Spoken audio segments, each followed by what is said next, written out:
At the moment, both of Netflix's #1 trending titles, This Is the Zodiac Speaking and Woman of the Hour, are in the true crime genre, which highlights the specific kinds of crime stories audiences are currently interested in. Released just a few days ago, This Is the Zodiac Speaking is a docuseries following a family who gives groundbreaking testimony about a Zodiac killer suspect. Meanwhile, Woman of the Hour is a feature film centering on the real-life story of when serial killer Rodney Akala appeared on the 1970s TV show, The Dating Game. Although both these projects were only recently released, they have both garnered quite a bit of attention.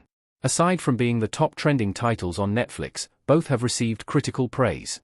Woman of the Hour has a certified fresh 91% on Rotten Tomatoes, meanwhile This Is the Zodiac Speaking has stirred up significant conversation about new information surrounding the Zodiac killer case. All in all, these titles are popular for a reason, and their rise in fame reveals a lot about what audiences are looking for when they open their streaming services.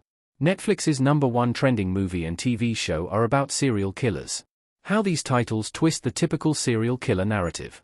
It is undeniable that true crime and serial killers are of particular interest to audiences.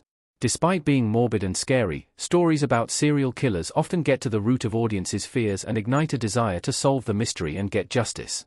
Both Woman of the Hour and This Is the Zodiac Speaking are prime examples of this, which is likely why they are at the top of Netflix's charts. Yet, these projects also put a spin on the typical serial killer story by telling stories that are unique or bring viewers closer to the truth. For example, Woman of the Hour is not just about a serial killer, but follows a serial killer's shocking appearance on a dating TV show. This adds a whole new layer of intrigue to the story as the main character is unknowingly put into incredible danger. Its premise reads like fiction, but the fact that it actually happened makes it all the more riveting.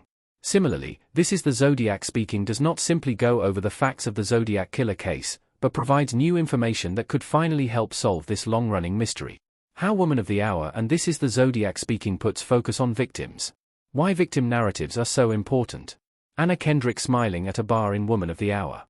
On top of being especially creative, Woman of the Hour and This Is the Zodiac Speaking are victim-centric stories.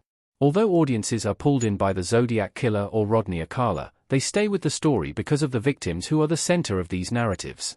Anna Kendrick's Cheryl Bradshaw is put into a horrifying situation that audiences could easily sympathize with, making her vastly more important than Akala. The same goes for the Seawater family, whose testimony outweighs the importance of the Zodiac killer in This Is the Zodiac Speaking. Victim-centric stories are incredibly important in the true crime landscape. Over the years, many have criticized the fact that true crime often focuses heavily on the killers without really giving the victims their fair share of spotlight.